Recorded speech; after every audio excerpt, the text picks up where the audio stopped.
સૌથી પહેલાં આપણે લઈશું ફોર્ચ્યુનનું બેસન.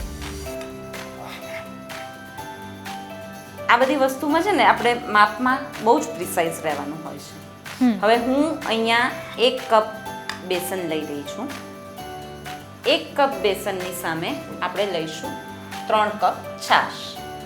છાશ જો ખાટી હોય તો બહુ જ સરસ. હવે આપણે આમાં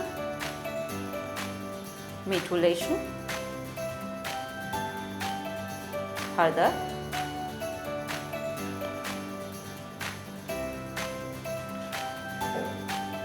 અને આદુ લસણની પેસ્ટ છે એ લઈશું.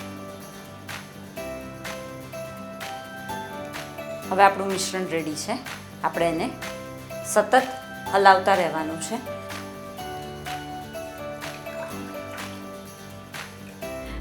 પીસીસ થઈ ગયા છે. હવે આપણે એના ઉપર વઘાર રેડી દઈશું.